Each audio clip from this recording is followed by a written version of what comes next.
Morning sunlight streamed through the windows of Eden's boutique. Soft instrumental music played quietly while customers came and went throughout the shop. Near the cutting table, Eden carefully opened a large package that had arrived earlier that morning. Leah looked up from a rack of dresses. "New fabric?" Eden nodded. "It was supposed to be."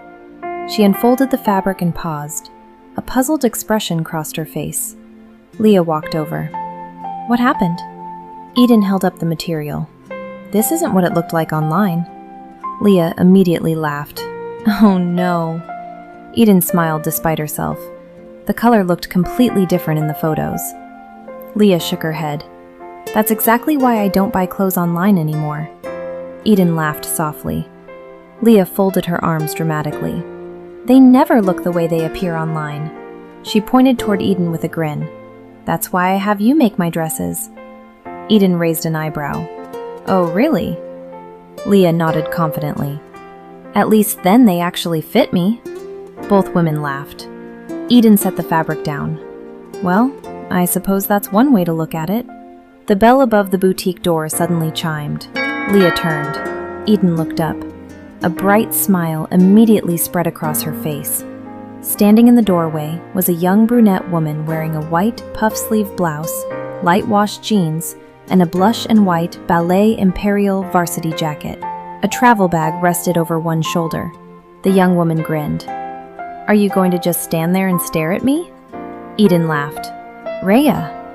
Before another word could be spoken, Reya hurried across the boutique and wrapped her sister in a tight hug. For a brief moment, the entire room felt brighter, and no one noticed the flicker of exhaustion hidden behind Reya's smile. Reya sat comfortably on one of the boutique sofas, while Eden prepared tea nearby. Leah folded a few garments behind the counter. The boutique felt warm and peaceful. Reya looked around the shop. "It still smells the same." Eden laughed softly. "I should hope so." "No, seriously," Reya said. "Fabric, tea, candles, and whatever magical boutique potion you use." Leah laughed. "That's actually surprisingly accurate." Before anyone could respond, Leah's phone suddenly buzzed. She glanced down at the screen. A small smile appeared. Eden noticed immediately. "Olivia?" Leah nodded. "Yeah." Eden smiled warmly. "I'm glad to see you two talking more." Leah's expression softened. "We're getting there." She looked down at her phone. "It's been a process." "The best things usually are," Eden said gently. Leah smiled. "I should take this." "Tell her I said hello," Eden replied. "I will." Leah stepped toward the back of the boutique and answered the call. Once she disappeared around the corner, Reya leaned back against the sofa. "She seems nice." Eden smiled. "She is." A brief silence settled between them. Then Reya looked around the boutique again. "I still can't believe this place is real." Eden laughed. "You've seen it before." "Not like this." She gestured dramatically. "Look at you." She pointed around the room.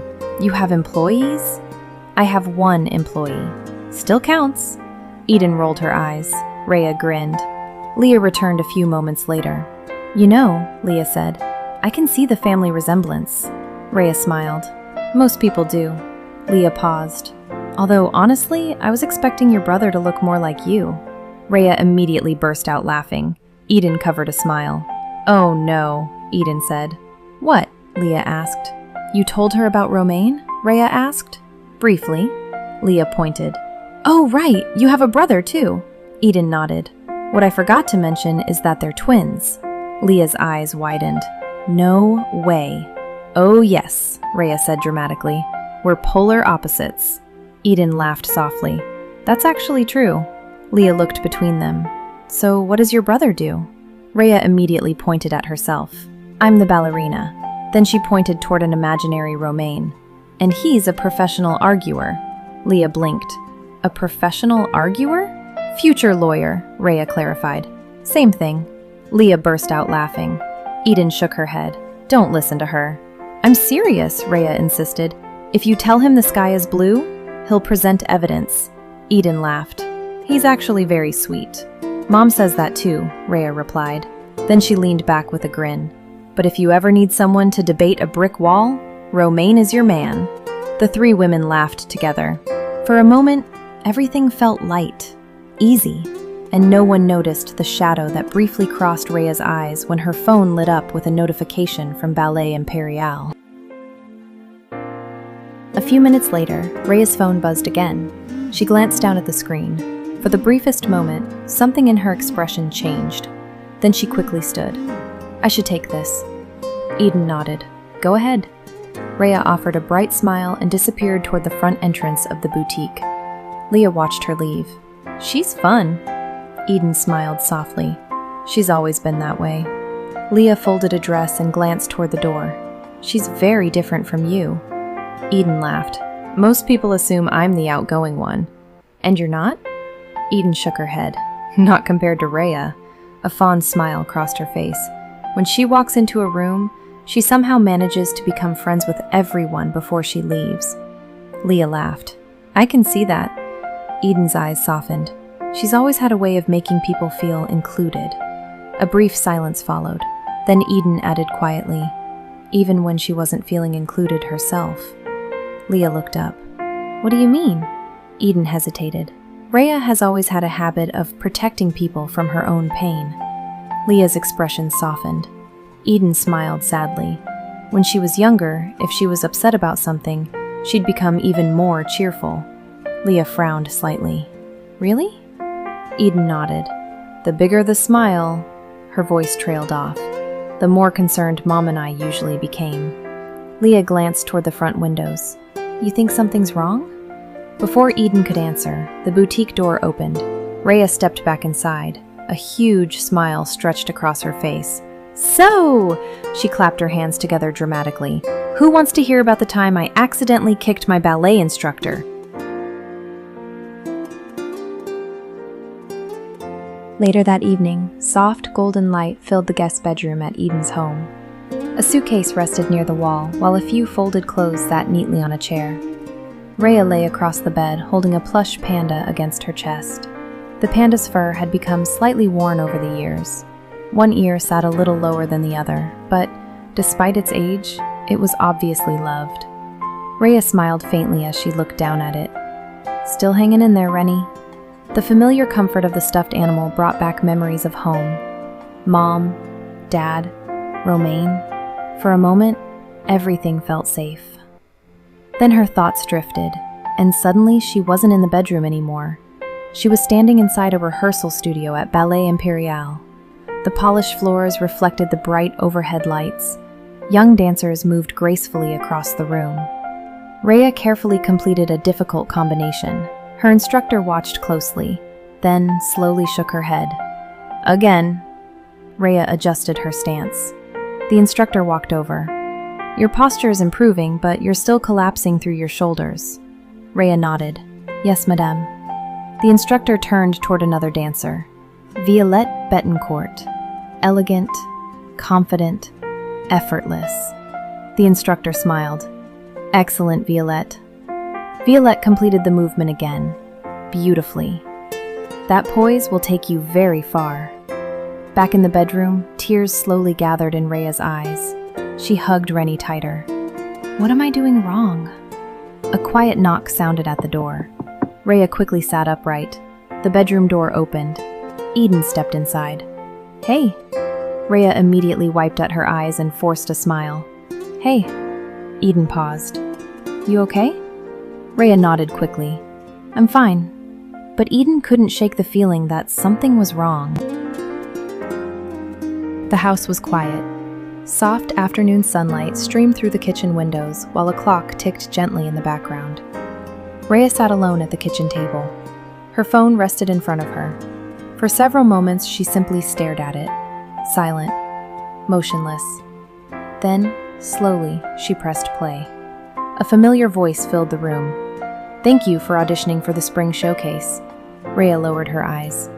"After careful consideration, the faculty has selected another dancer for the lead role." Her jaw tightened. "We encourage you to continue developing your technique and look forward to future auditions." The message ended. Silence. Reya swallowed hard, then pressed play again. The same words, the same rejection, the same disappointment. A second time. Her eyes began to fill. She listened all the way through. Again. The message ended. Reya stared at the screen, then pressed play a third time. "Thank you for auditioning." A tear slipped down her cheek. After careful consideration, another tear followed. By the time the message ended, she could barely see the screen. The front door quietly opened. Eden stepped inside, carrying a small shopping bag. She paused. The voicemail echoed softly from the kitchen. Selected another dancer for the lead role. Eden froze. She hadn't meant to listen, but she had heard enough. The message ended. Silence filled the house.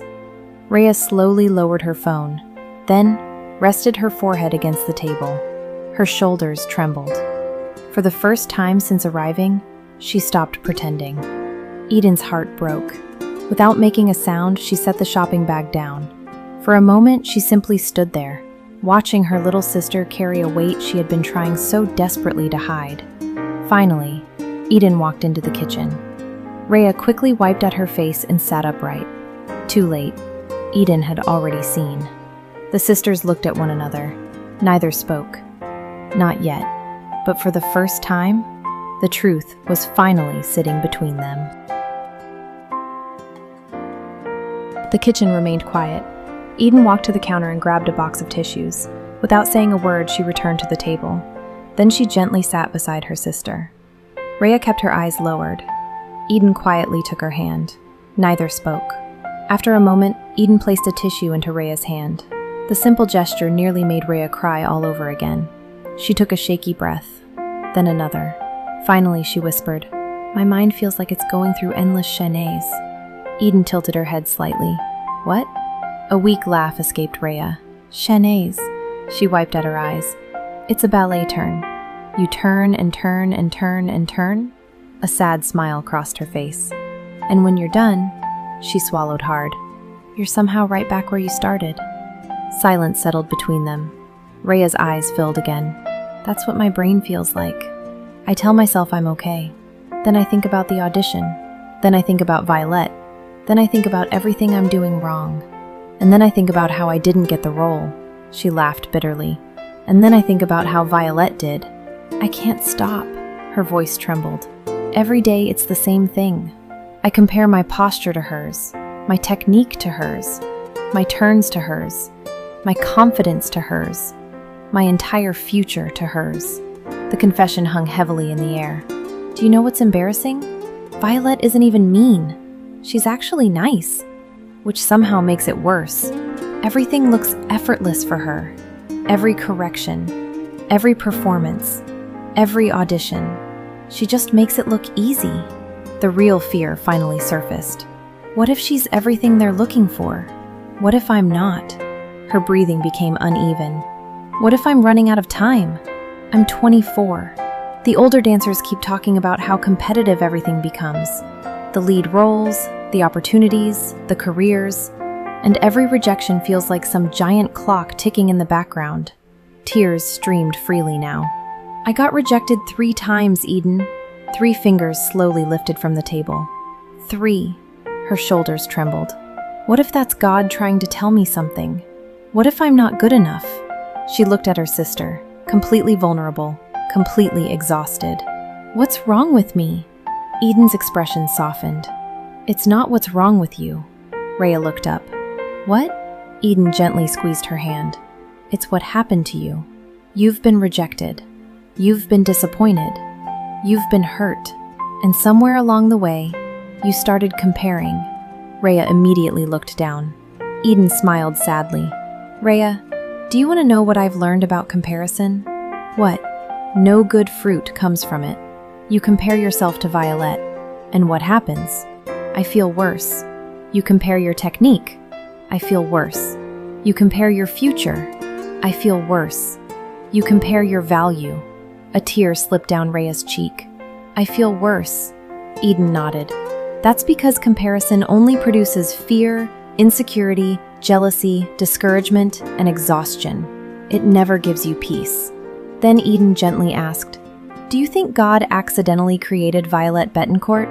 "No, neither do I. God made Violet exactly the way He wanted Violet to be, and He made Reya Monet exactly the way He wanted Reya Monet to be. The tears returned immediately. You were never called to become Violet. You were only ever called to become Reya. For the first time all afternoon, Reya wasn't arguing. She was listening. Eden smiled softly. Can I tell you something interesting about rejection? What? It can actually help us see God's love more clearly. A confused expression crossed Reya's face.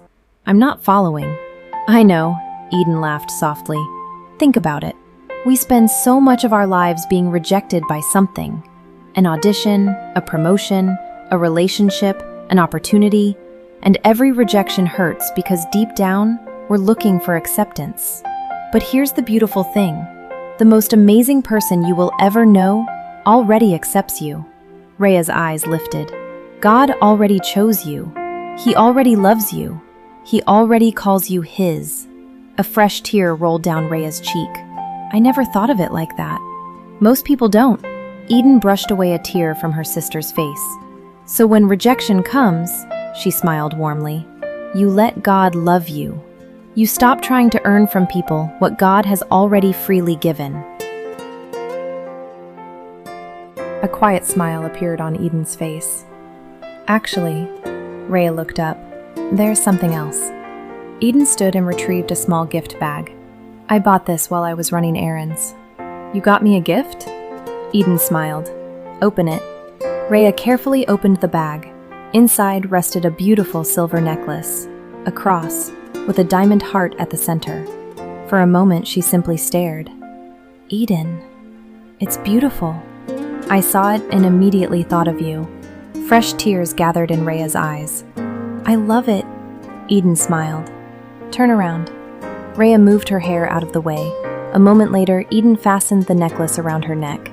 The cross rested gently against her chest. Let this necklace be a compass. A compass? A reminder. A reminder that God loves you. Reya's eyes softened. And a reminder that your big sister loves you too. Then a mischievous smile appeared on Eden's face. Even though you've been here less than 24 hours and somehow managed to eat all my cookie dough ice cream. Reya gasped dramatically.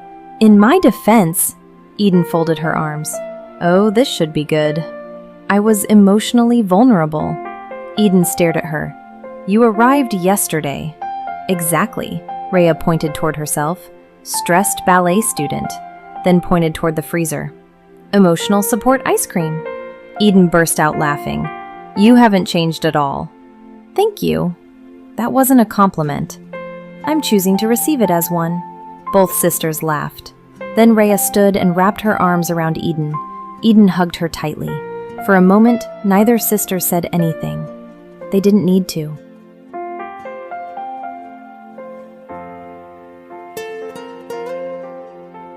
Several days later, warm afternoon sunlight filled Eden's boutique. Leah looked up as Eden stepped through the door. You're back. Eden smiled. I'm back. How was the airport? It went well. How's Reya doing? A warm expression crossed Eden's face. Better. Leah nodded. I'm glad. We had a nice few days. Leah grinned. Just sister bonding? Eden laughed. Mostly. Leah raised an eyebrow. Mostly? A mischievous smile appeared on Eden's face. You know those decorative towels I keep in the guest bathroom? Leah nodded. What about them? Reya thought they were regular towels. Leah immediately laughed. No. Oh yes. Eden covered a smile.